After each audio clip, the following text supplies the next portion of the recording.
बिस्मिल्लाहिर्रहमानिर्रहीम। अस्सलाम वालेकुम। इस्लामिक बात 9 पर आने वाले मोहतरम नाजरीन को खुश आमदीद। नबी करीम सल्लल्लाहु अलैहि वसल्लम ने ख्वाब में देखा कि दज्जाल खाना काबा का तवाफ कर रहा है। दज्जाल का चेहरा हूबहू किस शख्स से मिलता जुलता था? जानने के लिए वीडियो को मुकम्मल देखें। नबी करीम सल्लल्लाहु अलैहि वसल्लम की हदीस मुबारक है कि दज्जाल हर जगह जाएगा लेकिन मक्का और मदीना में दाखिल नहीं हो सकेगा। अल्लाह ताला ने फरिश्तों को ड्यूटी लगा रखी है कि जब दज्जाल आएगा तो इसे मार मार कर भगा देंगे। हदीस शरीफ में आता है कि जब फितना दज्जाल का ज़हूर होगा, अल्लाह पाक हरम शरीफ के हर दरवाजे पर 2 फरिश्ते मुकर्रर कर देंगे जो इस्लाम मुखालिफ लोगों को दज्जाल और दज्जाल के हामियों को अंदर दाखिल होने से रोकेंगे। इसी तरह एक और हदीस मुबारक में है कि नबी करीम सल्लल्लाहु अलैहि वसल्लम ने फरमाया कि मैंने ख्वाब में देखा कि सैयदना ईसा इब्ने मरियम 2 इंसानों के कंधों पर हाथ रखे हुए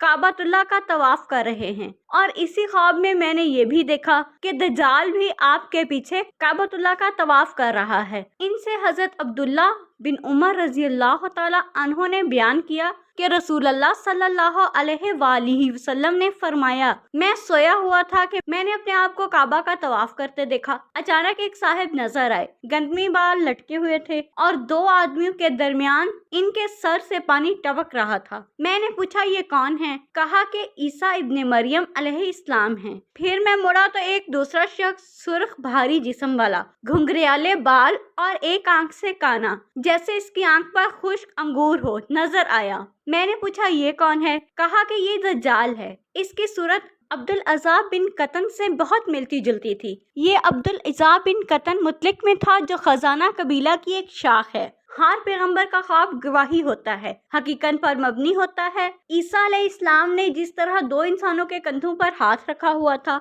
इसी तरह दज्जाल ने भी 2 इंसानों के कंधों पर हाथ रखा हुआ था और तवाफ कर रहा था। और हदीस में है कि दज्जाल मक्का और मदीना में दाखिल नहीं हो सकता। मौलाना मोहम्मद मक्की ने अपने दर्स में कहा कि जो लोग कुरान के मसादर से पूरी तरह वाकिफ नहीं होते वो इन अहादीस का गलत मतलब निकालते हैं और राह रास्त से भटक जाते हैं। दोनों अहादीस अपनी जगह दुरुस्त हैं। होगा कि ये दज्जाल काबा का तवाफ करेगा लेकिन इस वक्त इसने दज्जालियत का दावा नहीं किया होगा, इसलिए इसे इजाजत होगी। लेकिन जब दज्जालियत का दावा करेगा तब अल्लाह रब्बुल इज्जत की तरफ से इस पर पाबंदी लगा दी जाएगी और मक्का और मदीना के रास्तों पर फरिश्ते मुतय्यन कर दिए जाएंगे। इसी तरह हदीस शरीफ के तनाज़र में मौलाना मोहम्मद मक्की साहिब ने अज़ाज़ील का वाक़या सुनाया कि वो भी मलऊन होने से पहले जन्नत में ही रहा करता था। अल्लाह पाक से तो कुछ भी पोशीदा नहीं, मगर फिर भी इसकी आदम को सजदा ना करने की बेजा तावीलों और बहस से पहले तक इसे जन्नत में रहने दिया गया और जैसे ही इसने हुक्म खुदाबंदी के खिलाफ जाने की गुस्ताखी की, इसे मलून करार देकर जन्नत से निकाल दिया गया और वो इब्लीस जो पहले फरिश्तों का सरदार यानी अज़ाज़ील था, अब इब्लीस और धुतकारा हुआ करार दे दिया गया। अल्लाह पाक हम सब का हामी नासिर हो, आमीन। मजीद इस्लामिक वीडियोस देखने के लिए हमारे चैनल को सब्सक्राइब करें।